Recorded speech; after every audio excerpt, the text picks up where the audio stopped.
युधिष्ठिर ने पूछा, मधुसूदन, अब कृपा करके ये बताइए कि आश्विन के शुक्ल पक्ष में किस नाम की एकादशी होती है।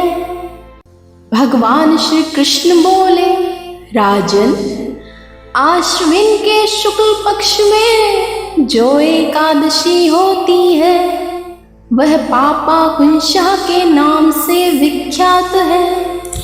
वह सब पापों को हरने वाली है, सर्वोत्तम है। उस दिन संपूर्ण मनोरथ की प्राप्ति के लिए मनुष्यों को स्वर्ग और मोक्ष प्रदान करने वाले पद्मनाभ संज्ञक मुझ वासुदेव का पूजन करना चाहिए। जितेंद्रिय मुनि चिरकाल तक कठोर तपस्या करके जिस फल को प्राप्त करता है वह उस दिन भगवान गरुड़ ध्वज को प्रणाम करने से ही मिल जाता है।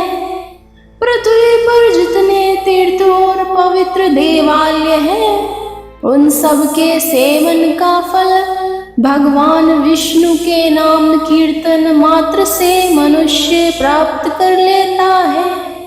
जो स्वांग धनुष धारण करने वाले सर्वव्यापक भगवान जनार्दन की शरण में जाते हैं उन्हें कभी यमलोक की यातना नहीं भोगनी पड़ती है। यदि अन्य कार्य के प्रसंग से भी मनुष्य एकमात्र एकादशी को उपवास कर ले तो उसे कभी यम यातना नहीं प्राप्त होती है। जो पुरुष विष्णु भक्त होकर भगवान शिव की निंदा करता है वह भगवान विष्णु के लोक में स्थान नहीं पाता है, उसे निश्चय ही नरक में गिरना पड़ता है। इसी प्रकार यदि कोई शैव या पाशुपत होकर भगवान विष्णु की निंदा करता है तो वह घोर रौरव नरक में डलकर तब तक पकाया जाता है जब तक कि 14 इंद्रों की आयु पूरी नहीं हो जाती है। यह एकादशी स्वर्ग और मोक्ष प्रदान करने वाली, शरीर को निरोग बनाने वाली तथा सुंदर स्त्री धन एवं मित्र देने वाली है। राजन, एकादशी को दिन में उपवास और रात्रि में जागरण करने से अनायास ही विष्णु धाम की प्राप्ति हो जाती है। राजे, वह पुरुष मातृ पक्ष की 10, पिता के पक्ष की 10 तथा स्त्री के पक्ष की भी 10 पीढ़ियों का उद्धार कर देता है।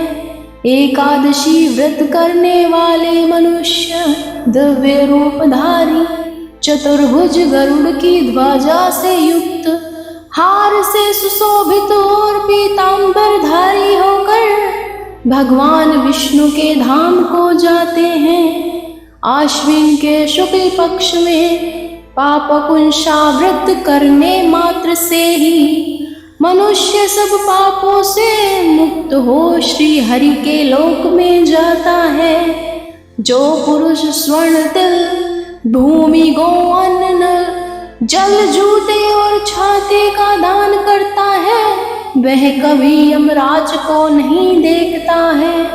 नरपश्रेष्ठ दरिद्र पुरुष को भी चाहिए कि वह यथाशक्ति स्नान आदि क्रिया करके अपने प्रत्येक दिन को सफल बनावे। जो होम स्नान जप ध्यान और यज्ञ आदि पुण्य कर्म करने वाले हैं उन्हें भयंकर यम यातना नहीं देखनी पड़ती। लोक में जो मानव दीर्घायु धनाढ़ कुलीन और निरोगी देखे जाते हैं वे पहले के पुण्यात्मा हैं।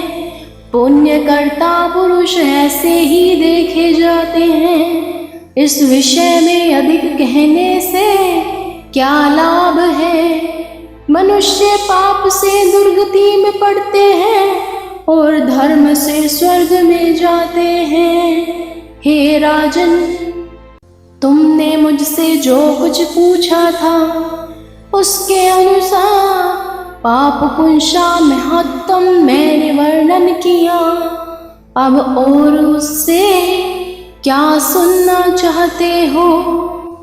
इस प्रकार कहकर भगवान श्री हरि कृष्ण ने पाप पुंसा एकादशी का महत्तम संपूर्ण किया।